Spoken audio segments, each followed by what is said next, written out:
우리가 지금 계속 잠언 말씀을 보고 있는데 잠언의 전체 주제가 무엇인가를 먼저 생각해야 되죠. 잠언의 주제는 지혜를 말합니다. 참된 지혜를 말하고 있는데요. 여기서 잠언에서는 여호와를 경외하는 것이 참된 지혜다, 그 얘기를 하고 있습니다. 잠언 전체를 보면 여호와를 경외하는 마음으로 우리의 일상생활에서 어떻게 하면 지혜롭고 어렵게 사는 것인가, 이걸 얘기하고 있는데요. 그러니까 우리가 말과 행동, 사람들과의 관계, 재물에 대해서 어떻게 하면 지혜롭게 살고 어렵게 살 수 있는가, 이 부분을 보고 있습니다. 그러니까 잠언 1장부터 9장까지는 지혜인데 하나님의 지혜와 세상의 지혜를 끊임없이 비교하면서 얘기를 했고요. 실제적인 어떤 경구, 격언과 같은 그런 메시지는 10장부터 마지막 31장까지 이어지게 되어집니다. 그런데 10장부터 31장은 실생활에서 삶의 방식을 어떻게 살아갈 것인가 방향에 대해서 제시를 하는데요. 이게 여기에는 보면 솔로몬의 잠언 모음집이 따로 있고 또 이후에 히스기야의 신하들이 또 모은 잠언 모음집이 있고 그 다음 30장과 31장 각각 아굴의 잠언, 르무엘 왕의 잠언, 이렇게 이 뒷부분은 그렇게 또 분리되어 있다는 것을 알 수가 있습니다. 자, 그러니까 잠언 오늘 10장을 우리가 쭉 보고 있는데요. 10장은 1장부터 32절까지가 몇 가지 특징이 있습니다. 그 특징은 의인과 악인, 지혜와 미련함, 그리고 부지런함과 게으름, 이런 것을 계속 대조하면서 그들의 삶의 방식과 그리고 그의 결과가 어떠한가, 이것을 계속 이야기를 하고 있습니다. 특이한 것은 우리가 읽은 29절을 보면 여호와의 도는, 그 말씀이 나오고 있습니다. 이 잠언에서 여호와의 도는 이것이 유일하게 여기에서만 나오고 있습니다. 구약에서 여호와의 도라는 말은 전체적으로 7번 나오는데요. 제가 한번 찾아보니까 창세기 18장 19절에 여호와의 도가 이렇게 나옵니다. 그리고 사사기 2장 22절에 여호와의 도를 지켜 행하나 안 하나, 이런 얘기를 나옵니다. 그리고 사무엘하 22장 22절에 보면 내가 여호와의 도를 지키고, 그렇게 나와요. 그리고 시편 18편 21절에도 보면 똑같이 내가 여호와의 도를 지키고, 그리고 시편 138편 5절에도 보면 여호와의 도를 노래할 것은, 이렇게 이야기합니다. 그리고 잠언 10장 29절이고요. 그리고 호세아 14장 9절에도 보면 여호와의 도는 정직하니, 이렇게 표현되어 있습니다. 그러니까 잠언에뿐만 아니라 구약성경 전체에서 여호와의 도라는 표현은 7번 정도밖에 안 나오는 것이지요. 자, 여기서 그러면 여호와의 도가 뭐냐, 이걸 우리가 알아야 되는데요. 여호와의 도는 하나님께서 다스리시는 통치 방식, 이걸 여호와의 도라고 합니다.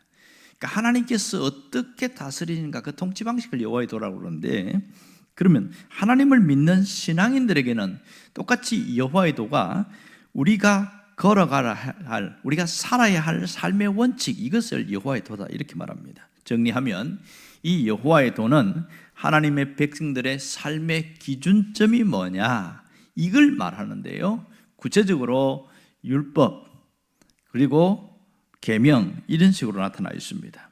그런데 오늘 29절에 보면 여호와의 도는 정직한 자에게 산성이요, 이렇게 말했습니다. 여호와의 도가 정직한 자에게 산성이다. 그럼 정직한 자는 누구를 말하는 겁니까? 우리가 사전에 나오는 것처럼 마음이 곱고 바르고 착한 것, 이런 것을 말하는 것인가? 그건 아닌 것 같아요. 정직한 자에게 산성이라는 말은 사실은 현실적으로 보면 이게 안 맞거든요. 현실적으로 삶을 살아가는데 정직한 자는 오히려 손해를 보게 되어지고, 좀 적당히 이렇게 둘러서 이야기하고 좀 더 포장해서 이야기하고 거짓말을 섞어서 이야기하는 것이 세상에서는 그게 처세술이다. 그래서 거짓말을 죄라고 생각하지 않고 살아가는 겁니다. 심지어 장사를 하는 사람들을 보면 정직하게 장사하면 거의 다 망합니다. 적당히 부풀려서 이야기하고 이윤을 좀 더 많이 남기려고 하고, 그러다 보면 거짓말을 해야 되거든요.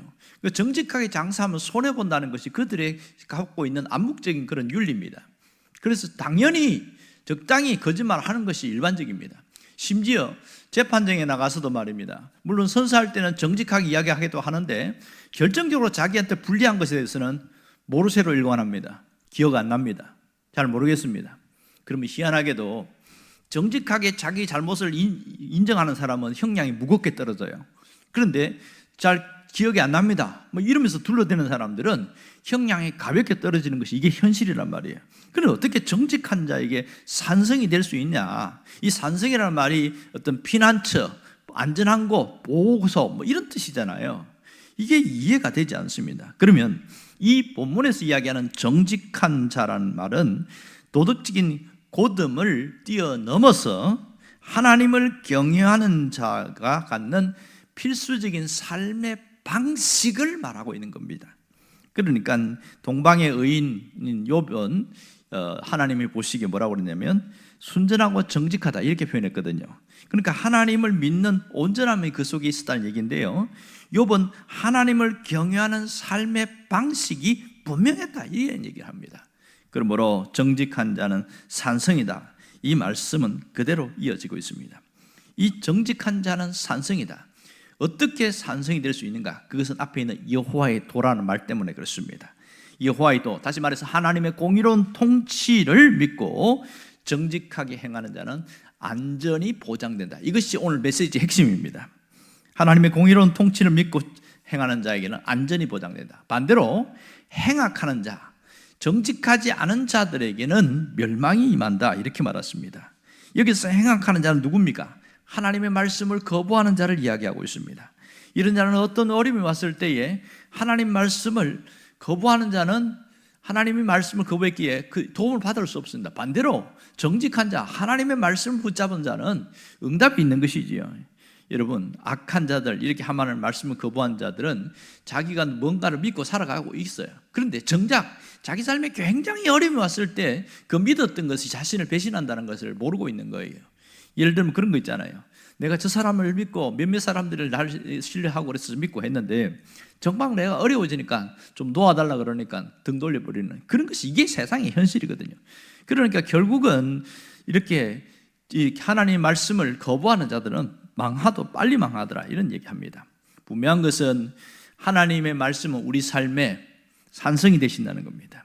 이것은 우리 삶에 굉장한 버팀목이 된다 이 뜻입니다. 그러니까 말씀을 우리 삶의 산성이라고 믿고 살아가는 사람들, 그것이 하나님이 그대로 역사하심을 볼 수 있습니다. 오늘 우리에게 주신 메시지는 분명하지요. 하나님의 말씀을 내 삶의 산성으로 믿고 살아가라, 그 얘기를 하고 있는 거예요. 우리나라 역사를 보면 외세 침략이 일어났을 때에 든든한 버팀목이 되어준 산성이 몇 분 있습니다. 자, 그 중에 그 고구려 때는 보면 안시성이 있어요. 안시성은 당나라 태종이 와갖고 거대한 군인들이 밀고 왔는데 이 안시성 때문에 결국은 철수하고 돌아가 버리잖아요. 그런데 그 고려 때는 또 강화산성이 있었습니다. 몽골이 침략했을 때에 이 강화산성에 아예 도읍지를 옮겨버리잖아요. 무려 35년 이상, 그러니까 39년간 저항을 했는데 그 거대한 몽골 군인들이 말 타고 왔는데 강화도는 못 가는 거예요. 이 강화도에 말 싣고 갈 수가 없잖아요. 결국은 실패하고 돌아간 적이 있습니다. 조선시대 때는 큰 그 어떤 대란을 겪은 적이 있는데 임진왜란과 그다음에 병자호란 이런 걸 겪었습니다.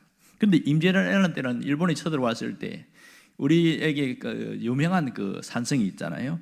행주산성. 권율 장군이 2,300명으로 군사로 그 왜군들을 물리치고 더 이상 진격 못하게 해서 한참 동안 오랫동안 거기 머무르게 했던 그 행주산성. 그리고 진주성이 있지 않습니까? 김희면 장군이 거기서 버티고 있어가지고 그리고 저기 그러니까 전라도 쪽으로 못 넘어가도록 만들었던 뭐 그런 일들이 있습니다. 그리고 병자호란 때에는 강력하게 지켜준 게 남한산성이었습니다.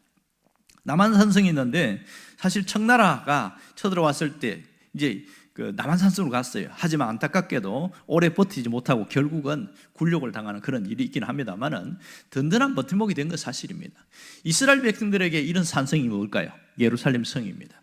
예루살렘 성은 그 당시 지중해 그 지역에서 해발 고지가 780m인가요? 740에서 한 800m 고지니까 굉장히 높은 지역이었어요. 거기는 쳐들어가기 굉장히 어렵습니다.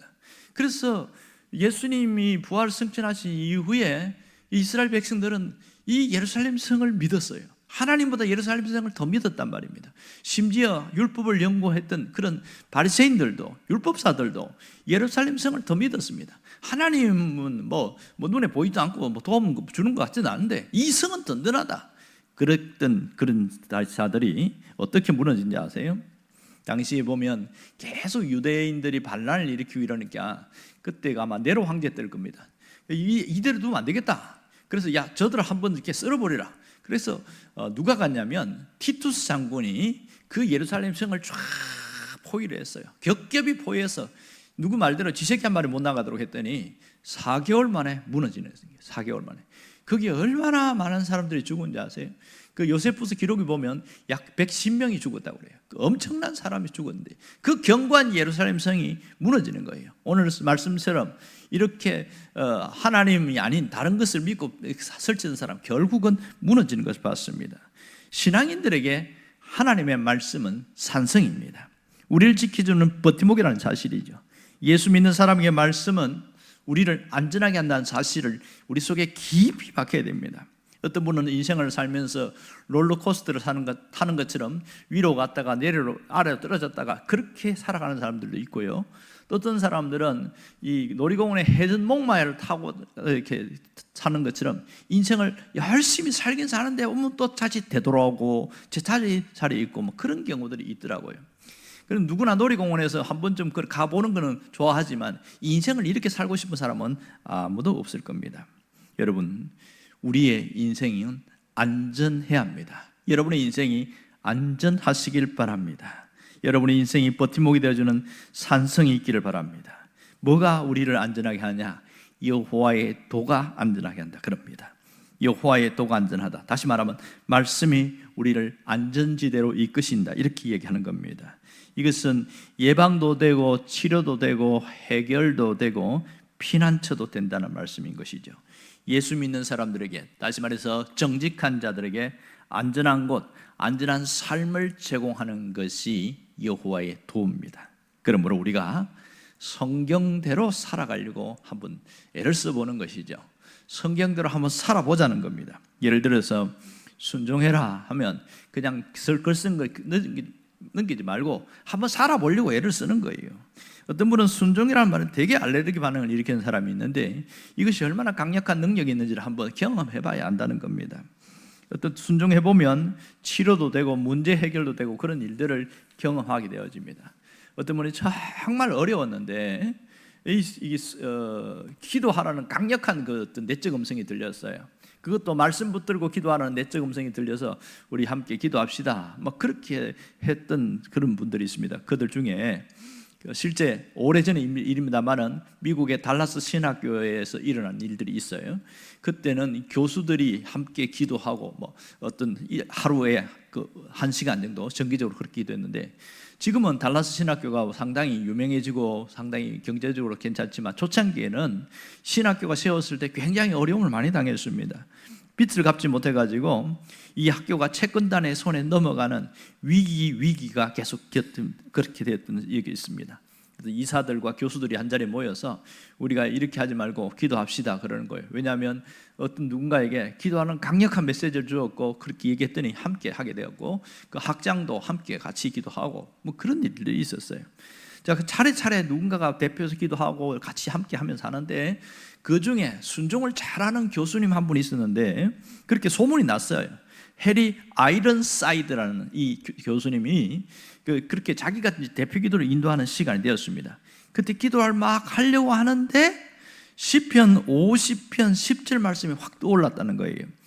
이는 산림의 짐승들과 뭇 산의 가축들이 다 내 것이며 이 말씀인데요.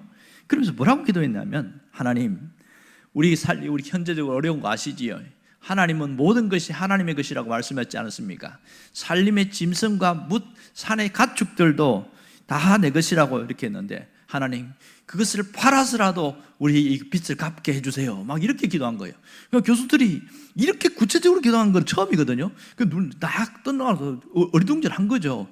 뭐 이렇게 기도해도 되나? 뭐 이러고 그러고 나서 시간이 지났는데 무슨 일이 벌어졌냐면 그 달라스에서 가까운 포트 워스라는 그 도시 있는데 거기 목장주가 새로운 사업을 하려고 소를 한 두 트럭을 이렇게 다 이렇게 해서 상당히 많은 돈을 써서 팔았어요.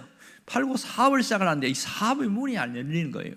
아, 이거 어떻게 해야 되지? 이 고민 저 고민 하다가 기도하는데 갑자기 무슨 마음이 드냐면 너 그 소 판 돈 가지고 그 신학교 갖다 주라. 깜짝 놀라는 거죠. 지금 이거 갖고 사업해야 되는데, 예? 그럼 누가 순종시키게 하겠어요?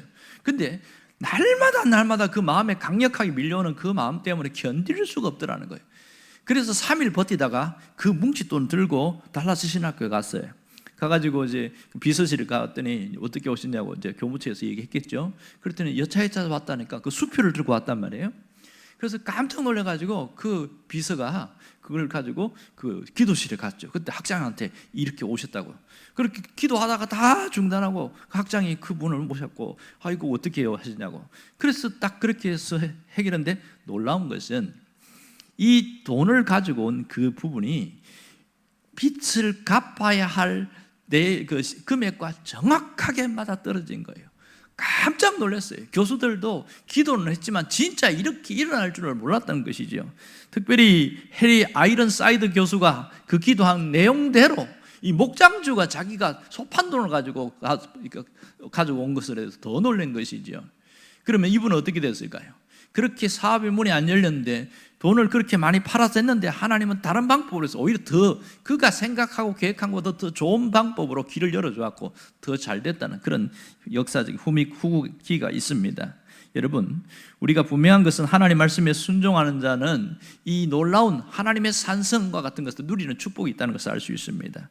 순종하면 하나님의 역사하심을 우리가 성경에서 수도 없이 봤지만 그것이 잘 안 되어지는 것은 그런 말씀을 가지고 살아가는 훈련이 안 되어서 그런 거예요. 말씀을 가지고 살아가는 훈련이 되어지면 달라지는 것이죠. 예를 들어서 하나님께서 우리에게 서로 사랑하라 그러면 한번 사랑하려고 한번 시도해 보는 것이죠. 또 남 흉보지 마라 그러면 흉 안 보려고 하고, 너 그렇게 하지 말고 매일 감사를 많이 해라 그러면 또 그렇게 살아보려고 애를 써보는 겁니다. 이것까지도 참으라 그러면 진짜 참 힘든데 견디보는 것이지요. 이렇게 순종을 해보면 놀라운 결과가 있습니다. 여러분, 우리가 그러면 구체적으로 내가 어떤 말씀을 갖고 순종해야 됩니까? 이런 질문하는 분들이 있어요. 매주일마다 하나님께서 설교를 통해서 내게 주시는 메시지가 있습니다. 저마다 각각 다르지만 그 메시지가 들렸을 때 그거 뭐냐면, 아, 내가 순종하라는구나 이렇게 받아들이면 좋겠다는 거죠. 여러분, 설교는 말씀을 잘 먹으면 소화가 잘 됩니다. 그런데요, 이런 현상이 있어요. 먹기만 하면 소화는 되는데 무슨 현상이 생기냐면 이제 맛이 없는 현상이 생기는 겁니다. 여러분, 맛있는 음식도 뷔페도 보면 매일 그걸 열흘 동안 먹어보세요. 지겹습니다. 그렇게 비싼 음식도 매일 먹으면 지겨워요. 어떤 분이 그래서 뭐라고 그러냐면 음식을 먹으면 소화하고 그렇게 해야 된다, 힘을 써야 된다, 그런 얘기를 하는 겁니다. 그걸 갖고 얘기를 하는데 어떻게 하냐면 말씀을 먹었으면 이 말씀대로 살아가는 그 훈련이 되어져야 이게 말씀이 소화가 잘 되는 거다, 그 얘기를 하는 겁니다. 그래서 그것을 성경은 뭐라고 그러냐? 순종이다 이렇게 표현합니다. 우리는 그것을 적용이라고 표현합니다. 한두 가지 말씀을 내 삶에 적용을 하다 보면 놀라운 일들이 일어남을 알 수 있습니다. 그것은 여호와의 도가 예수 믿는 사람에게, 정직한 자에게는 산성이 된다는 것을 실제 내 삶으로 경험할 수 있게 된다는 것이지요. 여러분, 말씀 적용을 통해서 우리 날마다 신앙의 새로운 체험들이 일어날 수 있기를 원합니다. 아주 작은 것이지만 말씀대로 내가 살면 제일 먼저 내 마음에 평안이 있고 뿌듯함이 있어요. 그런데요, 당장은 뭔가 큰 변화가 없는 것처럼 보이는데 쭉 지나고 모아보면 엄청난 일들이 일어나는 것을 알 수 있습니다. 이것은 말씀대로 살아본 사람만이 느끼는 신앙 체험입니다. 말씀은 내 삶의 산성이 된다는 것을 여러분의 삶에 그대로 적용되기를 간절히 바랍니다. 기도하겠습니다.